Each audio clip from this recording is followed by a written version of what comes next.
Hi everyone, my name is Greg from Zimlocals. Today we have our first guest for the African AI Startup Series, Kumbirai Chipadza, the co-founder of Kuchera, an AI-powered mining logistics startup based in Germany. Kumbirai, welcome to the show. Thanks, Greg, for having me. Okay. Just to tell me a bit about your journey, what inspired you to start Kuchera? Okay, I don't know if we have enough time, but anyway, in a nutshell, Yeah. this I've been in Germany for the past 8 years, Okay. and initially I had my first startup called Deutsch Connect, which linked African and German businesses, and also taught the German language. So from then on, I Yeah. applied for a job as an entrepreneur in residence with BIM Berlin. BIM Berlin is the company builder for Boima Yeah. Group. So Okay. Boima Group, what they do through BIM Berlin, they come up with challenges in the mining sector. Yeah. No, sorry, not mining, in the logistics sector, Yeah. because that's where they are based. They are into conveyor systems. So they bring up these challenges, and you can apply from anywhere in the world. Then they do an interview with you. Then, if you're satisfied, if you qualify, you then get onboarded as an entrepreneur in residence. So during that time, Yeah. over 6 months, you work on a project, and they have a monthly gate checks, whereby they see if you are doing everything according to what you had said. Yeah. Is there a market for your product? Are there people who want your MVP? So that's what I was doing. So I was working in terms of the issue of fuel in mining at first. Yeah. That's where I first met my co-founder, Tolisi Sibia, who's based from South Africa. Yeah. Then we started working together. But what we realized in the market was that fuel alone was not a big issue, because the cost of fuel could also just go towards the end user. But what was the biggest challenge for most of the mines or the contractors was the efficiency of the whole mining value chain in load and haul operations. Yeah. So, in a nutshell, that's where we went. What we were started with was not exactly the biggest problem. And I Yeah. think this is important even for other entrepreneurs or startups to say the biggest motivator or the biggest selling point should be what the market wants, not Yeah. what, I mean, a lot of the times we have innovators, we have tech people, coders, they want to do their own stuff Yeah. and sell it, whereas you need to find a problem in the market and then be able to solve it. I Yeah. always say you need to be a painkiller than to be a vitamin. Yeah.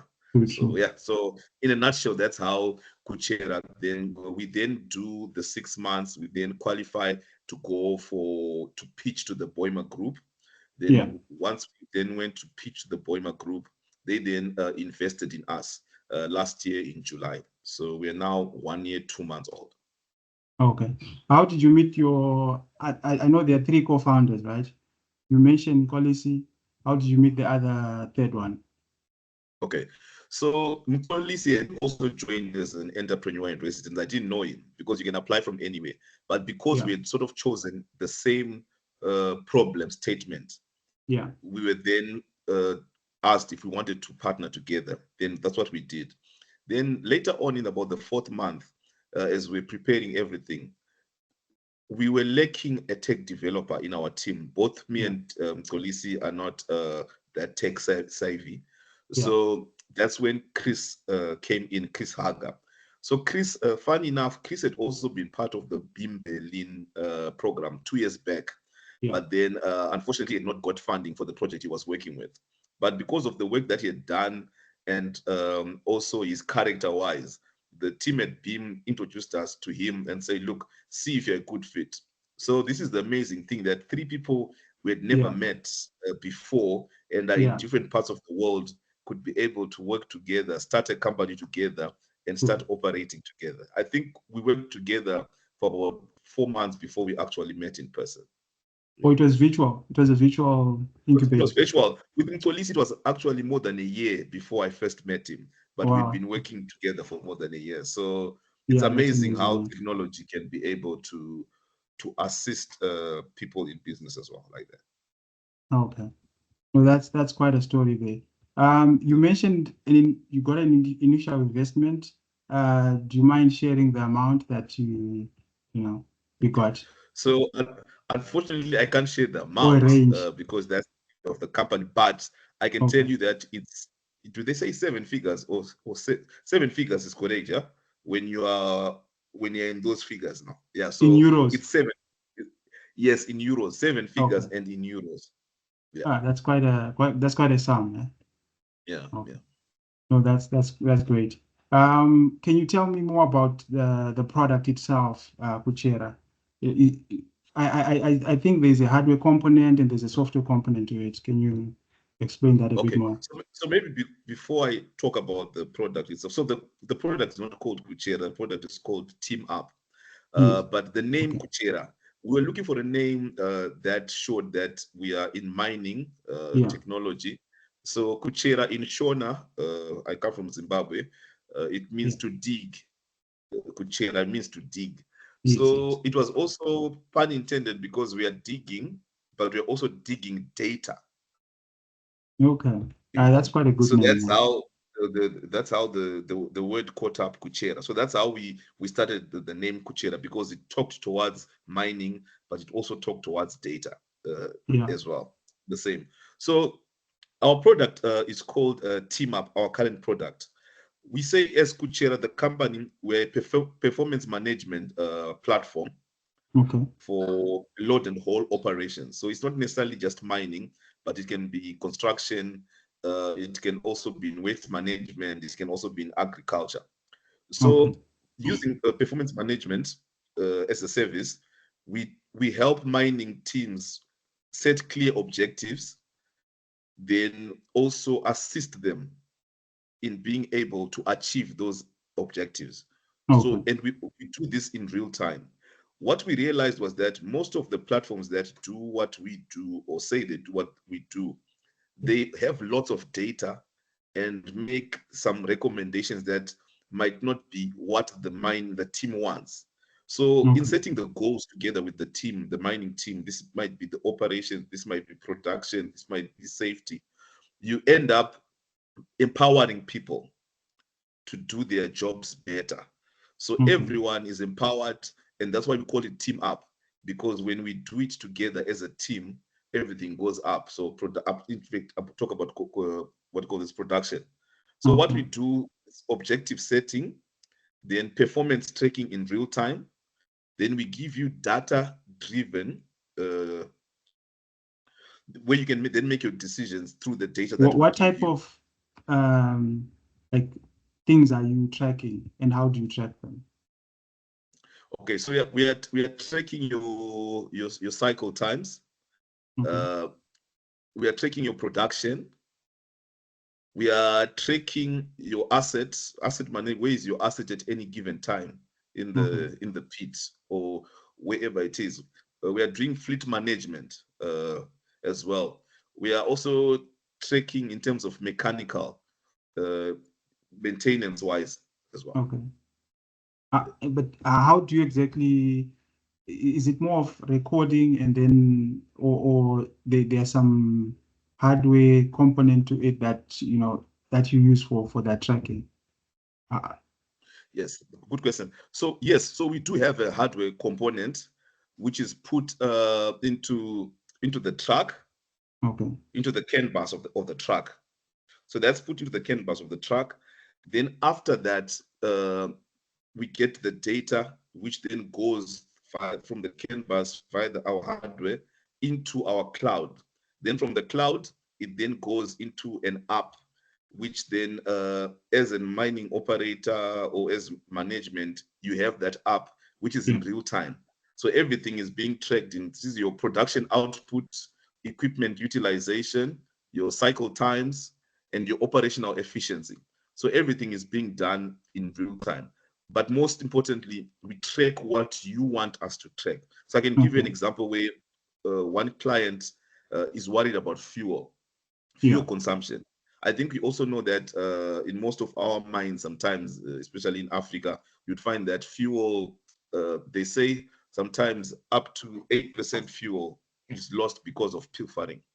Okay. So that's a lot.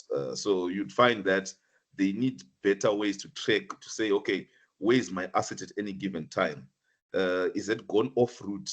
Why did it go off route? For how many minutes? So from a very basic, without even putting a fuel sensor, if the Mm. truck goes off route, you're able to be told in real time that your truck is now off route. So you can be able to use that to know that something amiss is happening, or to ask the operator what is happening.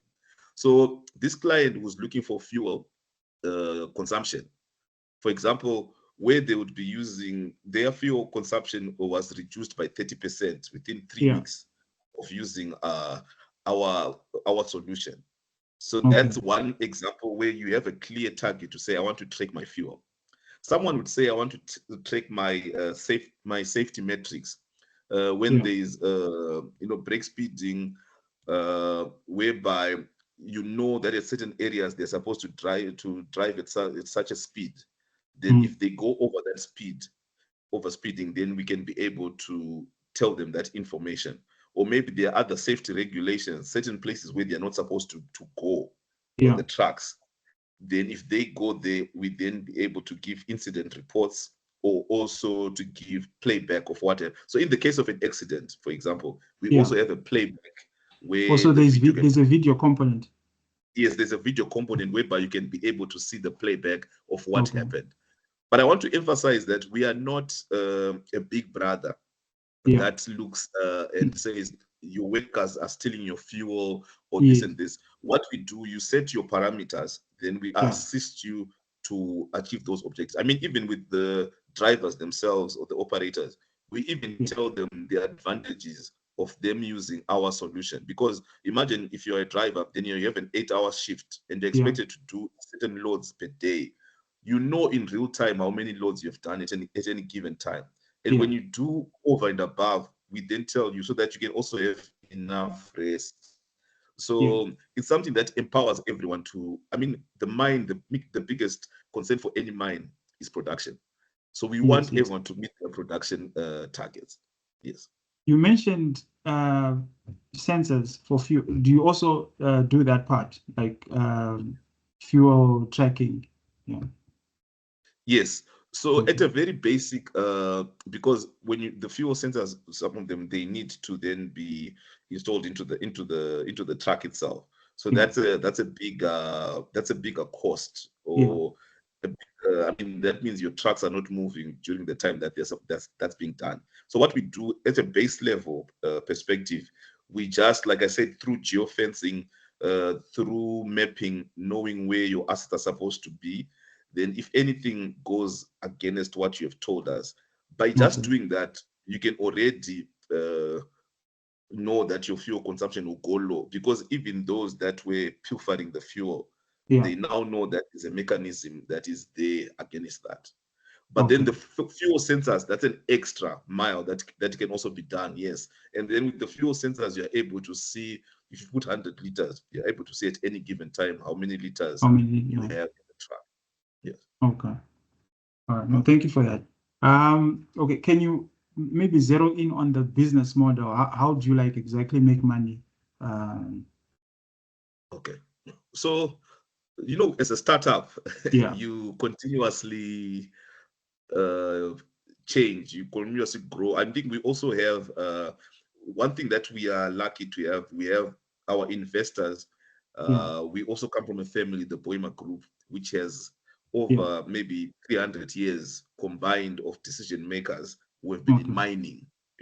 Their experience, if you combine it, it's over 300 years. Yeah.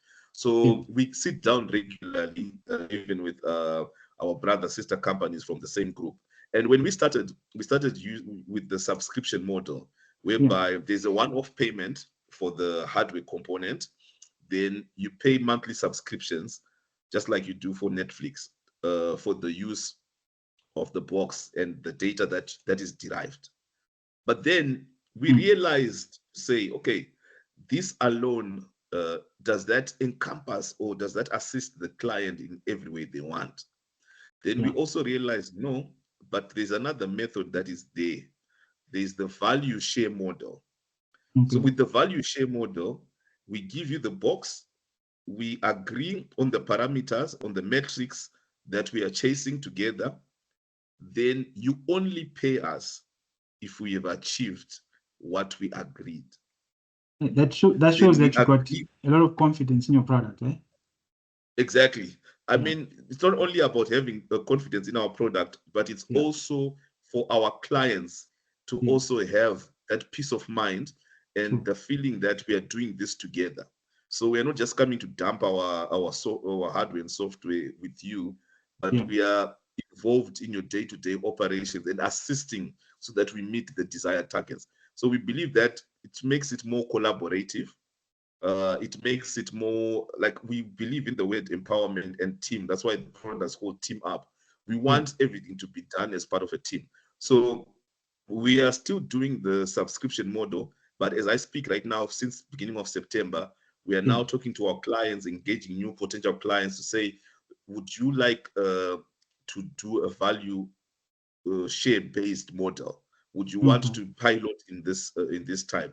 And already we have people that have bought in, like I said, the ones that are looking at fuel, because the yeah, metrics to see if fuel was saved because of you used Kuchera Team Up, it's easier. Some can yeah, be more complicated in saying, okay, how do we clearly define the metrics, and is it feasible that it was only your product that helped us achieve this? But we yeah, believe that each case is different. And if we sit down yeah. together and work it out and map it as a team, then definitely there's a lot of value to be derived for everyone. Okay. Um, okay. Can you also like give more details about the cost of, how much you charge for the hardware? And also you mentioned the subscription model. Do you have packages and how much are they? And then Okay. just to get more insights into that. Okay. So currently the hardware that we use, it's going for 1,000 US dollars. So that's Okay. a one-off fee. So usually we say to our clients they can pay it over a 6-month period. Then Okay. it's there, it belongs to them, the box. I Yeah. think the nice thing about the box that we're currently using, we use Opcom. They're from Canada. Okay. We use satellite. So through satellite, we can get connectivity anyway. I mean, some of our Okay. mining partners, you look at Eureka Mine in Zimbabwe, they are Yeah. in Guruve, but they are able Yes. to get connectivity there. We have other partners in South Africa, in the Northern Cape, where the cities are 3 hours away, but Yeah. they have connectivity there through the use of that box. So the Okay. box itself is one-off payment of 1,000. We also have different boxes depending on what the client is looking for. Then in terms Okay. of the subscriptions, it's 149 US per month. Okay. So this is per asset. So if you Yeah. have 10 trucks, it's for each truck. Voice tracking. Okay. Yes. No, thank you for that. Um, You mentioned that you're using a satellite provider. Recently we've heard about, Starlink. Um, is that what you're using, or you're using some other satellite company for connectivity? No, we are using a company called Opcom. Okay. They're into satellites. They are based in Canada. I mean, they Okay. work for some of the biggest companies in the world. I mean, I've also been reading about Starlink. I'm not quite well versed to know what Yeah. exactly does Starlink do. What is Yeah. the difference between Starlink and And the Omcom. connectivity we have now? And I feel like it's being talked more about Starlink in Africa. Like here in Germany, I was talking to someone recently, and we were trying to understand what is Starlink. I know it belongs to Elon Musk, but then that's Yeah. as far as I know in Okay. terms of what it does. Okay. No, thank you for Yeah. that. And then can you also shed more light about, how you acquired your first customers and, and then from then on, how are you acquiring new customers? Okay, thank. So I think so what we did initially last year when we first started, we sort of looked like we asked companies to say, are you willing to do a pilot project with us? Okay. And then there were some companies that signed off with us to say, oh, look, we are willing to do to pilot, to do trials. I think one of the first was Pixton Mine in Okay. Zimbabwe, but this was through Aldercraft, which was the contractor. So Okay. you'd see at first it was easier for us to work with contractors because decision making is much faster for a contractor than Yeah. for a mine. So then, but then the contractor takes you to the mine. You can't just use your solution in the mine without the mine's knowledge.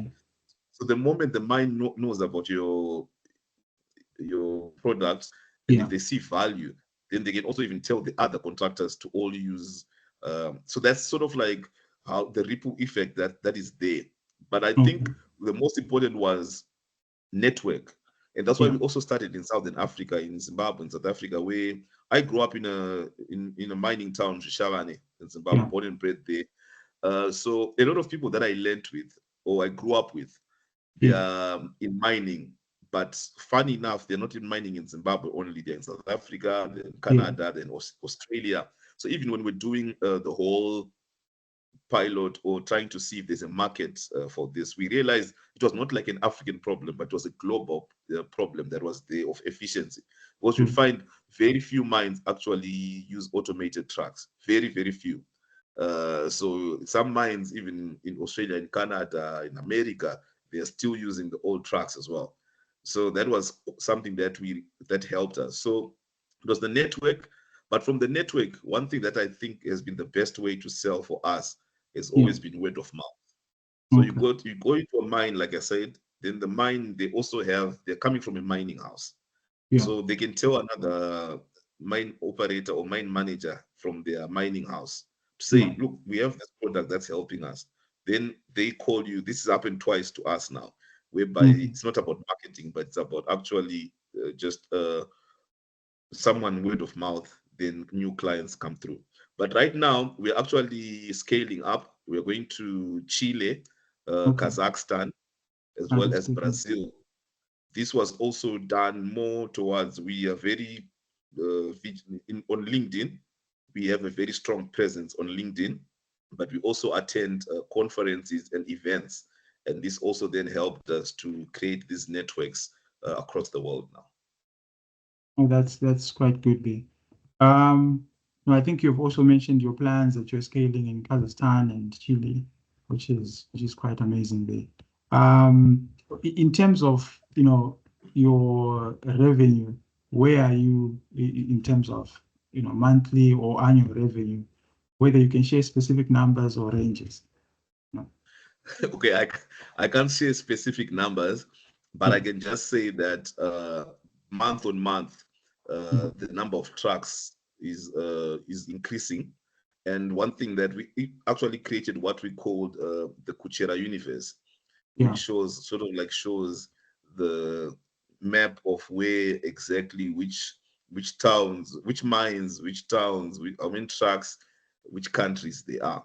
So How I would many say countries that do you have clients in so far? Maybe? So far it's 8. 8 countries. So that would be like Botswana, Brazil, Chile, Mozambique, South Africa, Zambia, Zimbabwe, Kazakhstan. Yeah, so it's 8 now. That's quite a good trajectory. Yeah, it's quite a big number because we only started in our final product. We only started having it actually in February, because I remember it was after the mining Indaba that we were really solid, because we went to the market gave us feedback. We went back, the tech guys did their wonders. We went a second time, again, we got feedback. Then, so that's where we decided to go with the performance management as a solution, because what we realized, like I said, most other players, they just have lots of data. Then you'd find someone is more specific on fleet management, someone is more on asset management, someone is more focused on productivity. But with us, you're able to do all these using one platform. That's number 2. We're also OEM agnostic. So it doesn't matter if it's a Komatsu, if it's a Sani, if it's a Libre, if it's a Bell truck, you can use our solution on any of those trucks. So you'd find in mines, they have different OEMs. They have Komatsu, they have Bell, Sun in the same mine. So these trucks, they don't speak to each other. So with us, we say you have one true version of the truth. Okay. Well, that's quite a good solution. Yes. Okay. Yes. Yep. But tell me, in terms of how you built the solution, like how exactly did you develop that solution in terms of integrations with the hardware, software, and everything else? Okay, so obviously our tech team is very, I think combined between them, they have about almost 60 years in Okay. technology. So we have Chris, who's the head of tech. We have Yeah. also have Lars. They've worked with some of big tech companies. They've worked with big clients that also do real-time monitoring. And so they've worked, so we have a very strong tech team, and we have a Okay. very big data warehouse as well. So everything is done internally on the software side. On the Okay. hardware, that is where we have partners. But again, the nice part is that we do not only have one hardware partner. This Yeah. can be integrated to different hardware solutions, like I said, depending on the some clients where they have connectivity, they might not want satellite. They might Yeah. just want something that can track in real time. That can be 3G, 4G, 5G, but Yeah. tracking in real time. So that just depends. So our strength is not on the hardware. Our secret sauce is on the software. That Okay. ability to be able to give real time insights, that is something that, I mean, I'll give you just for our viewers. Yeah. Imagine you are a mine manager in Zimbabwe. Then, like Yeah. the mine I said, it's in Ileka, it's 300 kilometers away from the city or something. Yeah. Then on a Saturday, you're playing golf.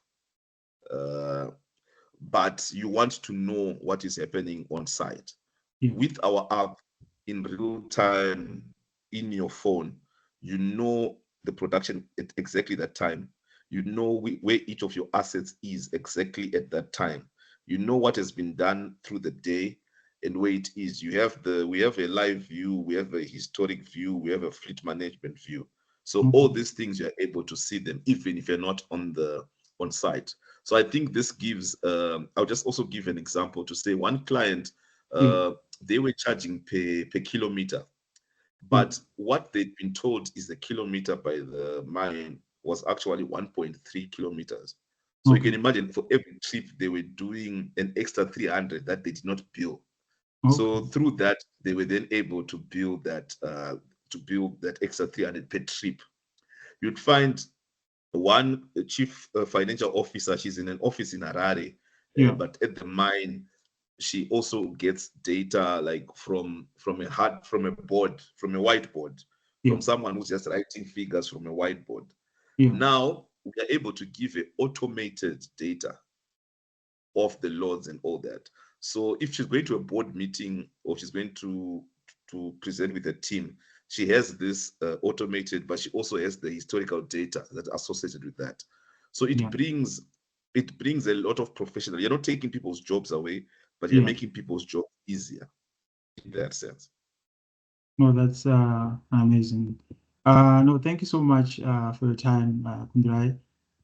Maybe in closing, what advice would you give to other, African entrepreneurs on how to, navigate, the market? Yeah. Look, so I said I've been in Germany for 8 years. I didn't Yeah. start entrepreneurship in Germany. I started in Zimbabwe. I Yeah. had great ideas, succeeded, but failed more than I succeeded. Yeah. So now I believe that sometimes you need a strong, not something, you need a very strong network. Yeah. Number one, I say your network is your net worth. Okay. So, and now because of, I think COVID, as much as it was bad, but it assisted in entrepreneurship, whereby people now believe you can work remotely. So you Yeah. can work together with someone in Zimbabwe and someone in Germany or across the world. Yeah. So do not limit yourself to your proximity, to where you are. Yeah. Open your eyes to anything is possible. That's what I can say. I'm telling you right now. Even Kolisi was based in South Africa, but he's now based here because he applied for something that was in Germany, you know. Okay. So, and also where you spend your time is important. I Yeah. believe that as an entrepreneur, if you are a startup builder, spend most of your time on LinkedIn. Don't spend most of your time on Twitter, on Facebook, or on, I mean, those things you can do them when you have a product and you're pushing your product, if that's where the people are. Yeah. But then LinkedIn gives you credibility. And this is where you True. meet the decision makers. Because one thing that I've learned is that you can have a good product, but if no one is buying it, then it's worth nothing. But then if you go to where the decision makers are, because Yeah. those are the ones that buy the product, you know. True. True. So I think that's it. But lastly, I would say, look, I think this is the best opportunity for and time for Africa. You know, Yeah. despite the problems we have in Africa, we now also are able to have solutions. True. So, as a young person, as a young entrepreneur in Africa, look for solutions locally as well as globally. And most important, always find a mentor. So, a mentor can be someone just like me. I say Fusi Tembakwayo is my mentor, but I've never Okay. met him. Okay. I have never Yeah, that's met him, but good. I follow him. I Yeah. watch his videos, his podcasts, and all that. So to me, he's a mentor already. Yeah. That's the way that I see it. Sometimes you can have a mentor who's a physical person that you meet up with, Yeah. that also just advises you. But it's always important to have mentors, because that tells you, and try and find mentors that also relate to where you come from, and Yeah. how, because it doesn't help sometimes to have a mentor from Silicon Valley, but who's Yes. never gone through the struggles that you go through every You're day. facing I that. always tell people here to say, look, when I was doing entrepreneurship in Zimbabwe, there was the word runway. There was never such a word where you get like 18 months runway, you're getting paid. I Yeah. was struggling to wake up in the morning, then to buy gas Yeah. for so that my children can eat, and buy fuel so that I can get into town on a daily basis. But I was an entrepreneur, you know. Yeah. So it's different. So you also need to have mentors who have gone through these kinds of lives as well. So yeah, True. True. sorry, I think that was a mouthful, but I felt No, it it's was very okay. important to mention it. Yeah. No, thank you so much. You like I saw on I think on LinkedIn you mentioned something you're doing some project in Shavane. Some can you Yeah. just maybe close off with that? Yeah. Okay. So I've been proud of Shishawane even when it was not, people were not even proud of it, or people didn't know it. Yeah. So I love my hometown. It's a small town, but we grew up a very good life because of these mines as well. Yeah. We had a sports club, played rugby, cricket, bowling, table tennis, Yeah. but it's not there anymore, that lifestyle. So it hurts me a lot. Yeah. But then, so what I decided was like, look, don't wait for anyone else to help where you came from. Despite the funding can be a problem, but start with what we have. So what I had is a place, a house that we've been renting out, but I decided to renovate it and make it Okay. into a hub. So we're Okay. now 2 months down. We haven't really had a lot of buy-in from, because people also don't understand the issue of hubs there Yeah. yet. So what we are now changing is from making the Shishawani but into a Zimbabwean hub, but Okay. headquartered in Shishavane. So Deutsche Okay. Connect Hub is there for entrepreneurs who are already, for now we say those are already operating, but then Okay. they want to scale. Maybe the next step is for them to get into the European market, or they're looking for a mentor, or they're looking for a partner, or they're Okay. looking to get, like I said, to the market. What I have is a network of mentors, a network of investors. I think if you saw like what you saw, there were already people who were saying, I'm willing to assist. Some of Yeah. the people that wanted to assist just for mentorship, it's someone who usually is paid 300 euro per hour, Yeah. but she'll be doing this for free, maybe Okay. teaching you how to marketing or things like that. So I have a strong network, and I Yeah. want to take advantage of that network. I don't like the issue where Africa should always be begging. Like Yeah. what President Kagame said, it's not about, we can't always just be begging. True. We True. don't True. want aid. Yeah, True. we want to do business. So that mentality is what I want to drive in the entrepreneurs to say, don't just be asking for aid. Ask for business, ask for your product to be sold in a certain area. I've already done this before, Yeah. before Kuchera, where I was bringing in African entrepreneurs to meet investors in Germany, Yeah. also helping African farmers with their foodstuffs who wanted to get into the German industry, the market rather. So yeah, that's where Deutsche Connect Hub comes from.